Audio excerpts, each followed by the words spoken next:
up, guys? Thanks so much for clicking on the video. My name is Leah, and let's recap and review Real Housewives of New York. This is season 14, episode 8. So let's get into it.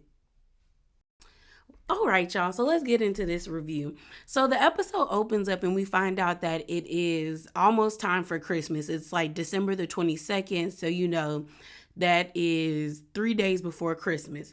So we see Uba and Sai meet up at a boutique. We find out that Sai is hosting the first cash trip and they're going to Anguilla. So they're at the boutique trying to find cute outfits to take to the beach and to wear in Anguilla. And is Anguilla in Jamaica or is it on like one of the Virgin Islands? Let me ask. Where is Anguilla? Oh, this says it's about 270 kilometers east of Puerto Rico and just north of the island of St. Martin in the Eastern Caribbean. Oh, so it's by itself. I always thought Anguilla was a part of Jamaica.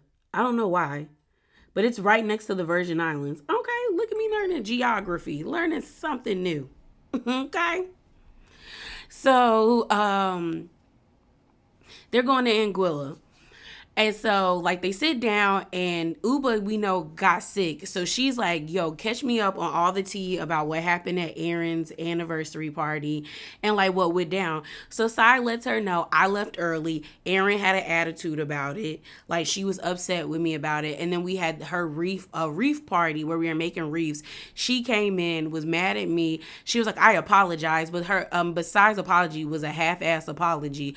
But she was like, I apologize. Then she got into it with Bryn about the divorce comment. Uba's shocked that Bryn brought that up. Like, girl, what? Why would you say that? And then she was like, then Aaron left. And Uba, I was happy that Uba told Sai that, like, girl, you were rude. Like, it was wrong for you to leave her party and not say bye to her. And like I told y'all, I didn't think Sai leaving was such a big deal, but I do think it makes her look like a hypocrite when you were one of the people who were harping on the fact that Jenna left when y'all were in the Hamptons and she didn't say bye and she snuck out. So it's like, you can't be like that. And then Sai was like, I don't care. I don't care. I don't care. And that's annoying. Sai annoys me because it's like, I won't say she annoys me. I just said that trait of hers is annoying because why would every time she meets with a confrontation, she hits him, but I don't care anymore. I don't care. I don't care. But I bet you the moment she gets into it with somebody that's really going to hit her in the chest, all of a sudden she's going to try to play I don't care, and it's not going to work because you can tell she cares. Even in this moment, I kind of feel like she slightly cares because she knows she was wrong, but she going to play it like she doesn't care, and it's getting annoying. So we then see Jenna and with her brother, they're walking through Rockefeller. I think she said Plaza. I remember being out there. That was years ago when I went to see the Christmas tree, and it was actually really pretty. Seeing it again, we find out that Jenna, I guess, works on the board with Rockefeller, and she has been a part of their company or their outreach program to add more culturally diverse stores on that walkway. So like stores from like LGBTQIA people as well as Black and Latin people and other minorities, which I think that's great. Seeing her with her brother, I was like, okay, we're starting to slowly get more about Jenna's life. We then see them go and sit down and have like, I guess, a drink, and we find out more about Jenna's like ailment. She has like a genetic disorder that attacks her teeth, her hair, and her skin. So she has bald spots in her hair. So the hair we normally see her wear is actually a wig, and it's an amazing wig, girl, because I didn't know until you said something. But she says, she normally has bald spots. And then she also said her teeth. We find out she has done 13 surgeries on the top of her teeth. So I don't know if they're putting in, I would say, girl, wear dentures, but maybe she don't want to. But I guess they're actually putting implants in her teeth. And this is her, like, she's almost done with her top row of teeth. And then she's going to start doing the bottom row. Ugh. I remember getting my wisdom teeth taken out, and that was an ordeal. So I don't know how it would be to get new teeth put in my mouth. But the disease attacks her teeth as well as her skin. She says she gets a lot of like scarring, or her skin is very uneven, and she's self-conscious about it. And she's actually like really nervous about going on the trip because she was like, I'm surrounded by all these beautiful women. And she was like, if I don't go tan, because she was like, when I was younger, I would tan. And then people wouldn't really notice the difference in my skin. But she was just like, I need to go tan before they get down there so I can be comfortable. Because if not, your girl is just wearing a burqa. I'm just wearing a burqa. I'll be out there. And like, so I just need to figure out. And her brother was like, well, you kind of shouldn't feel that way. But I feel like anybody, male or female, would feel self-conscious. I know women more so than men, but I think anybody who's like losing hair, you're losing your teeth, and your skin is scarring all at the same time would definitely make you self-conscious. We then see Bryn and her brother. They're in LA. We find out that she also has like an older sister, but her brother actually teaches English in Korea, in Seoul, Korea. So LA is like the halfway point for them. So they're going hiking, and they just start talking about their dating life and how they both were just like, we're the reason why we're not with anybody. And it's mainly due to their upbringing. And it's like, Bryn is like, I'm 36, because her brother was like, I don't really know who you are. Like, you real mysterious these days, just out here going on trips, living your best life, and not telling nobody. And she was like, I'm 36. I don't have kids. I don't have a husband. And it's like, oh, and sometimes I feel kind of funny about that. Like, I'm 36. I don't have those things. And those are things that I want. But then I think about, like, I'm 36. I don't have a husband. I don't have kids. If I want to go to Paris, or if I want to go to like, go to Italy, or if I want to go anywhere, I can just pick up and go because I don't have that responsibility, and I can call my friends. Plus I have the means. And she's kind of Bryn is at a crossroads, because she also brings up how she's had the opportunity to get married, but it's like she doesn't do well with engagements because then her mind begins to probably catastrophize. That's one of the words of unhealthy thinking, where you think about things like you try to, and it's catastrophizing, where you make a situation more than what it is, and then fortune telling, where you make up all these unnecessary scenarios about how things will go in the future when you don't have, I guess, evidence or proof of it, and you it leads yourself to like spiraling. And that's pretty much what Bryn is saying, that like, she starts to get emotional, and she was like, we really didn't have a family. She was like, grandma passed away, and then my dog passed away, all in the same month. She was like, double homicide. It was a lot going on.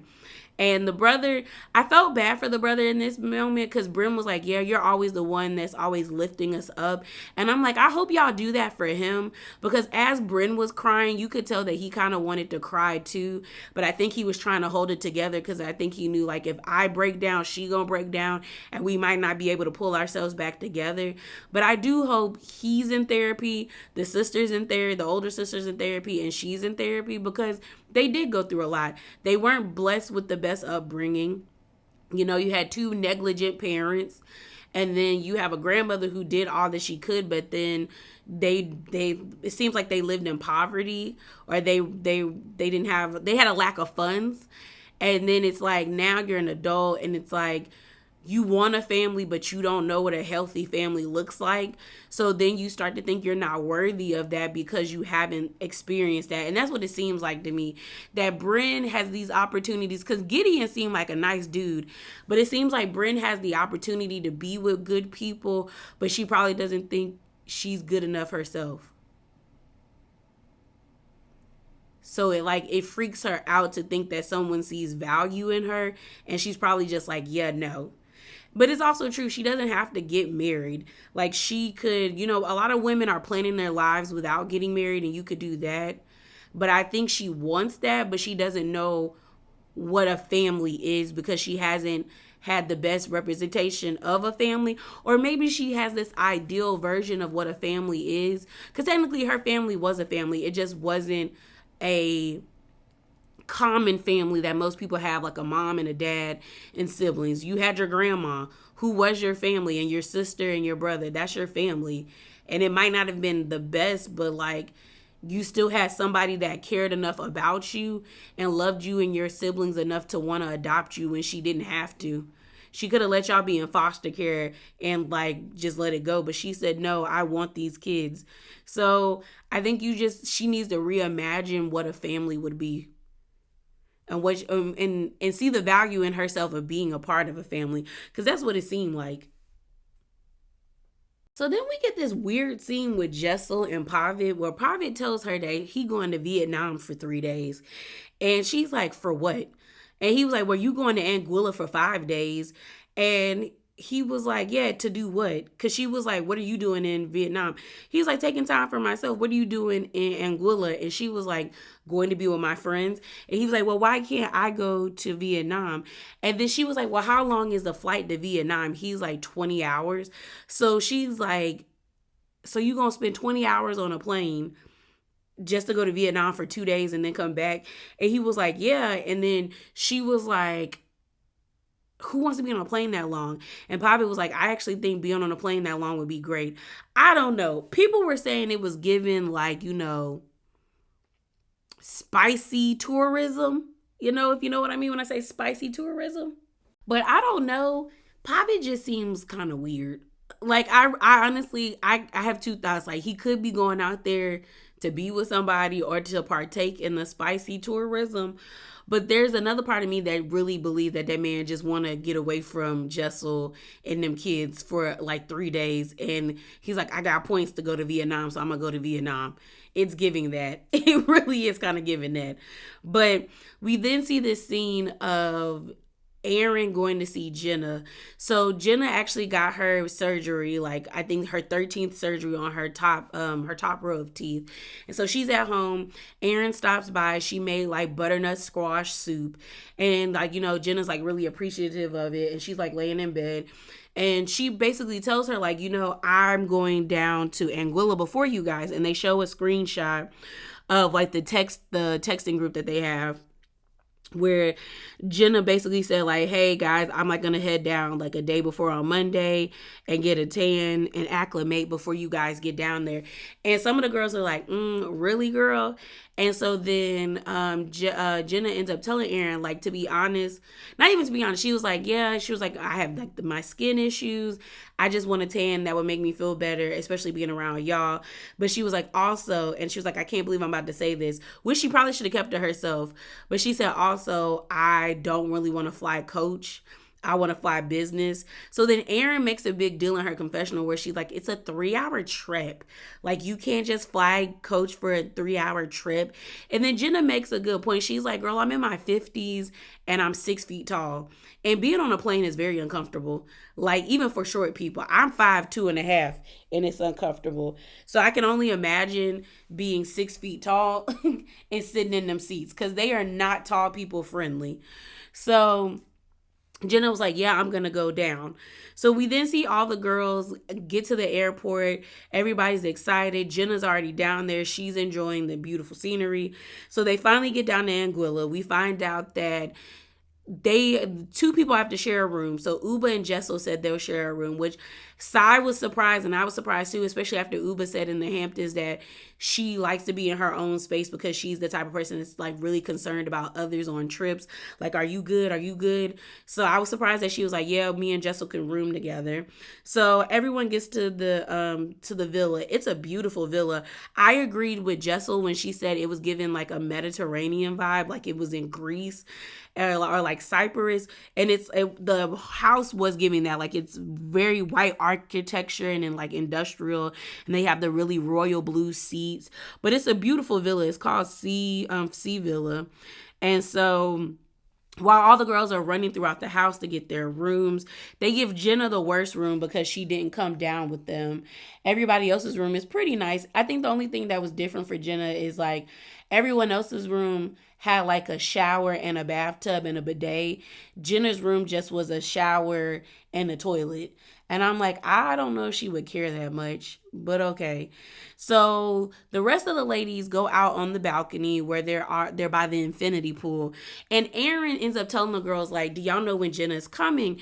And Sai was like, no, I don't know. And Aaron's like, well, I need to tell y'all something before she get here. So I just want to make sure she's not gonna walk in on us. And she was like, I want to go see Jenna because she got her teeth done. And I was like, okay, cool. And then she told me, to be honest, I'm not flying down with you guys because I don't fly coach. And it's like she didn't say she didn't want to fly coach. Like she wasn't flying down specifically because she didn't want to fly coach with everybody. She just said, I don't want to fly coach. Aaron put extra sauce on the story because she made it seem like Jenna was like looking down on them for flying coach. But she just specifically was like, I don't want to fly coach. She never said, oh, I'm not flying coach, ew. But then now all the other ladies are kind of feeling some type of way because they were like, that's stupid. That's lame. Like, it's a 3-hour flight. Like, you could have sat in coach with us. You could have rode with us. So now Bryn has an attitude and feeling some type of way where she's like, that's wild.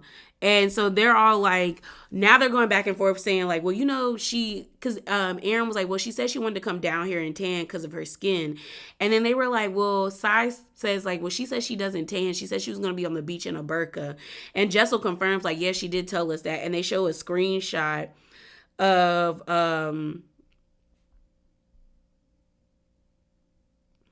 of Jenna saying that like she would be swimming in a swimsuit while all the girls would be in their bikinis and stuff.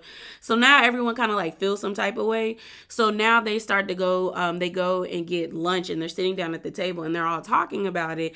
And they're like, well, has Jenna responded to you? And they're like, no. But then they were like, but then Sai was like, oh, she just messaged me. She's on her way back, like way to the villa.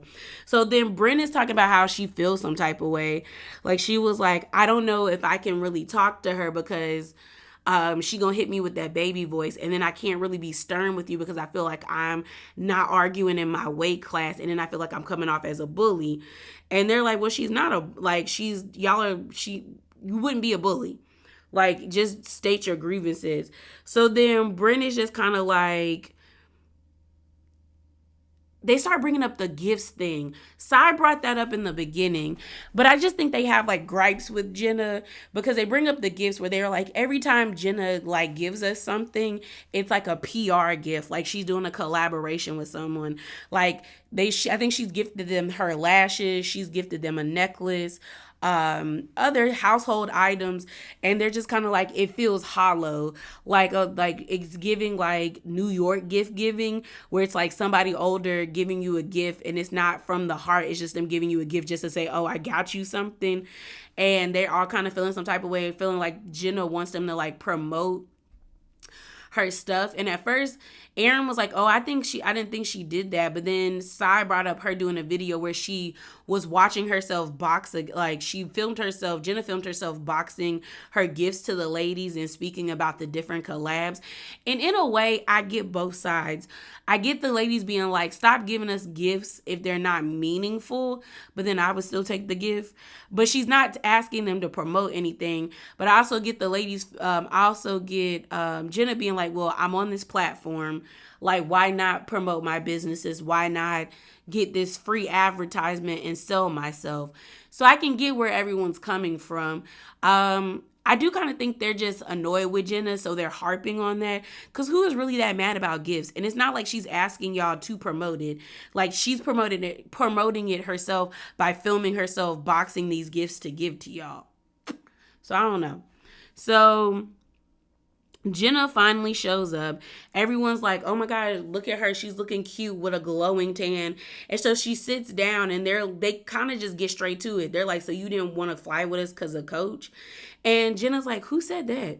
And they were like, Aaron. And Aaron was like, well, you did say you didn't want to fly with us because we were flying in coach. She was like, yeah, but I didn't think it would be that big of a deal that I didn't want to fly with y'all in coach. And then they were like, well, what was your reasoning for coming down here? And she was like, I have this skin condition and like I normally feel better when I'm tan. And she was like, I was gonna get tan during, I think she said like during Christmas, but then my friend got a new puppy and then I was gonna get tan in Miami, but something came up. And they were like, what does this puppy have to do with it? So then everyone was like, this is confusing. And so I didn't like them laughing at her because I forgot, Bryn said something, and then everyone started laughing at Jenna. You kind of could tell Jenna was like, okay. Like, she laughed with them, even though she knew that they were laughing at her. And I don't know. Bryn just seems irritated by Jenna. And I think Bryn is irritated because she feels like Jenna gets preferential treatment. But the issue is like, y'all put Jenna on a pedestal. Y'all call Jenna Lyons. Y'all just don't call her Jenna. Y'all call her Jenna Lyons, Jenna effing Lyons. Then on top of that, y'all are always so gracious. Like, y'all have created this dynamic between you guys, and it's not like Jenna is the one like playing into it. Y'all were the one that started it with her, because at the end of the day, Jenna does have a name before and after this show. So everyone like kind of calms down, and they all leave the table to go get ready for dinner because they're gonna go eat in town. And you see Jessel and Jenna talking, and Jessel's kind of like, girl, it's not fun when people use your insecurities against you, like you did me in that ugly lingerie. But she ain't say that, but I added the ugly lingerie because that's what it was. That's what it was, in my opinion. Like, Jessel was like, girl, it's not fun when people poke fun at your insecurities. Kind of like what all those other ladies did, because y'all weren't taking into consideration how Jessel felt. And Jenna even brings up, I don't know what Bryn's issue is with me, but it seems like there's an issue because she has said things that were not so nice.